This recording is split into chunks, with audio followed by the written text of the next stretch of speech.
This video is brought to you by Miniature Market. Thousands of board games, discounted prices, miniaturemarket.com. Hello my friends, it's the Game Boy Geek here. Today we're gonna be rip-roaring in our cars down the streets of Los Angeles, through all the lights, through other cars, stuff like that. We'll also be going through the Baja of California. We'll be flying around different roads of there as well. Today we're talking about Fast and Furious Full Throttle. This is a card game that you'll use to race. You'll be tricking out your cars, getting some special abilities, and using some interesting characters from the movie, a licensed game. Let's check it out.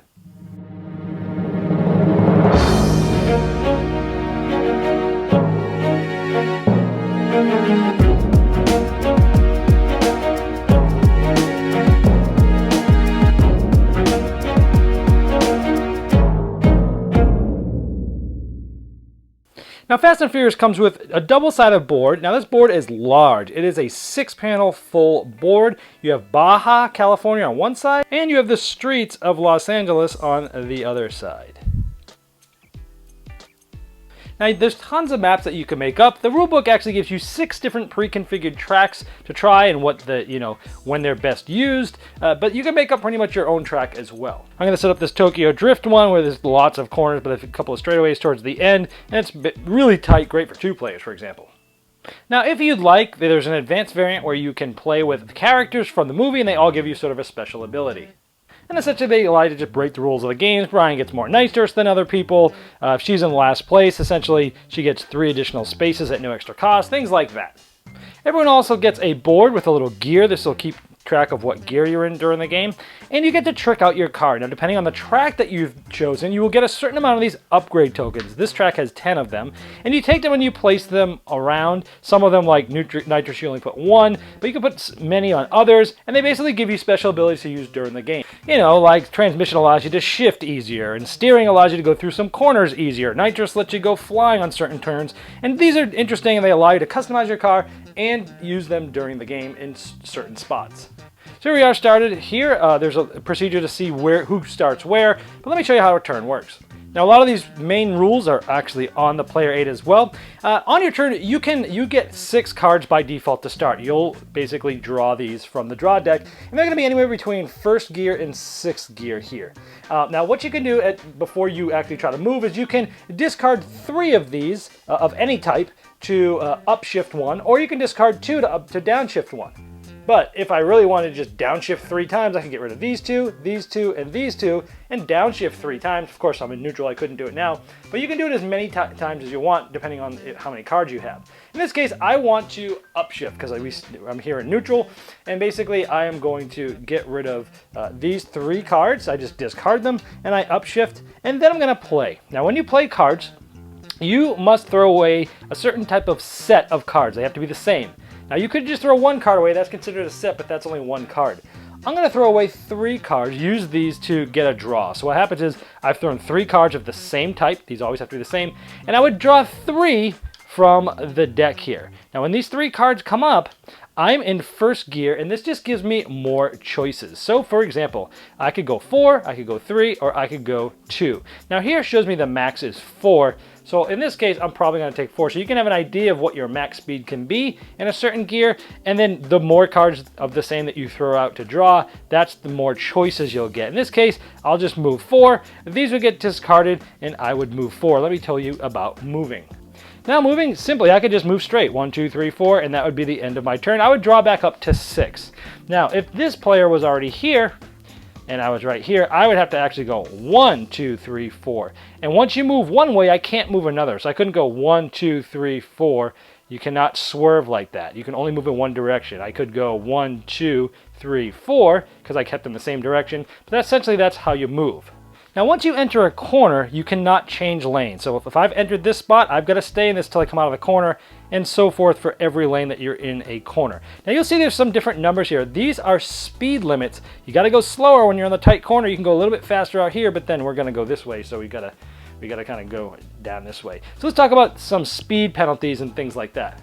Now if I was here and I played 4 again, I would go 1, 2, 3, 4. Now each of these said 3, so the 4 means I was 1 over the speed limit here, here, and here. So that's a total of 3 penalties. Now the penalty marker starts at 6. It can go to 7 with somebody's special ability, but essentially I would have lost 3. So I go 1, 2, 3, just use it to count. And this means what my next turn, I can only have 3 cards in my hand. If I have more, I've got to discard down right now. And if you go down here, if you get too many penalties, you'll have no cards next turn, essentially missing your turn. And if you keep going, you're going to have to downshift and downshift and downshift. And sometimes you just go all the way to neutral and basically have to start up again because you've completely spun out. Now I want to show you one more aspect to moving. Let's say I am going to use these 3 cards to draw 3 off the top.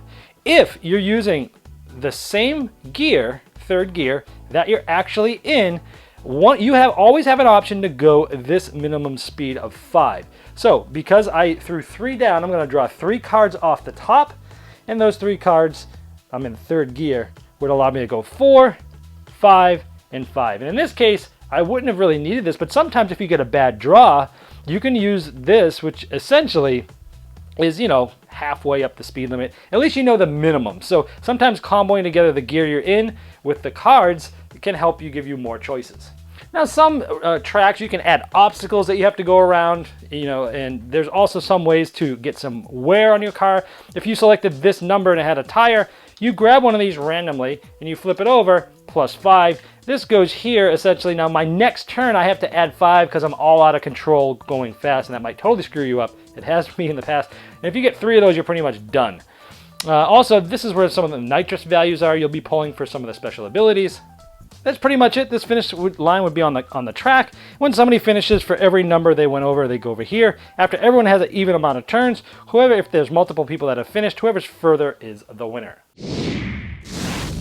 All right, well, there's Fast and the Furious, and racing games are nothing new for the board gaming market. And everyone's going to want to know. The first question everyone asked after I played this was, how does it compare to Formula D, which is the sort of bona fide de facto standard for racing games, and in some ways they're very similar, but in some ways they're also very different. First, let's talk about the license. I think a lot of times when you play licensed games, you kind of play it with grit in your teeth, because a lot of times people just get the license and they don't really make a good game with it. And I could say that the people that love Fast and Furious, if they just kind of find this game and they get it, I think they're really going to enjoy this game. It has a really cool aspect of customizing your car, using the characters from the movies, and I think if you are a big fan of that series, you're really going to like this game. The mechanisms themselves are interesting. You're throwing down a certain amount of cards, so maybe upshift or downshift. That only leaves you with a few, and you're using those sets to try to give you more options from the randomness of the draw pull. But then you're also trying to figure out which special abilities on your car you're going to use when, and with your character abilities. So overall, it's cool. I like that you can have many different types of tracks for different types of days. I like the board's double-sided, so it gives you a lot of variability there. Now, let's talk about sort of the differences between this and, say, like a Formula D, where that game is more of a dice game where you're just rolling dice. And this one has a little bit more thought into manipulation of the cards and the hand management. I like that about this. But the thing I probably like better about Formula D is that you can play it with a lot more players. That thing plays up to, I think, 8 or even more. And even when you're playing smaller, you basically play 2 cars each, and it's a really fun experience. Where this is only 2 to 4 players. So if you've got a smaller group, this is probably more enjoyable because the tracks are tighter and things like that. And again, if you like the license, you're going to like this. I mean, overall, quite honestly, it didn't blow me away, but I did enjoy the mechanisms. I liked it better than I thought I was going to like it. So if you're a fan of the movie and you like racing games and you want to try this out, you'll probably be happy with this. If you own Formula D, there's not really a reason to own this. Yes, the mechanisms are different, and the game feels different, but in the end, you're still racing and doing that sort of thing, and upgrading your car is really cool as well. But unless you really love the movie and you have Formula D, I don't see a reason to get this. If you don't have either, it's really going to be player count. Do you often play with more than 4 players? If so, get Formula D. If not, then if you really love the movie, get this. If not, I think Formula D is probably a better game. But a good effort, not bad. I'd say it's, not a bad game, not a great game. But if you like the movie, it's going to really uplift it up because the mechanisms are sound. It's not one of these terrible mass market type of, licensed games. But in the end, it's still just okay for me from a gamer's perspective. And that's coming from a person that doesn't really have a love or an affinity for the movie. So that's where I'm coming from, and that is Fast and Furious.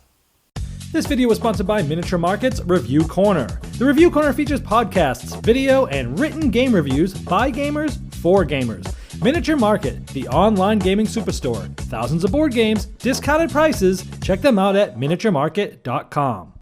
I'd like to thank each and every one of you for backing me on Kickstarter and making this season become a reality. I'd like to especially thank those here that have backed me at the credit level. Now, these video reviews are also available by audio on our podcast. It's the intros and the final thoughts on GameBoyGeek.com. Click podcast.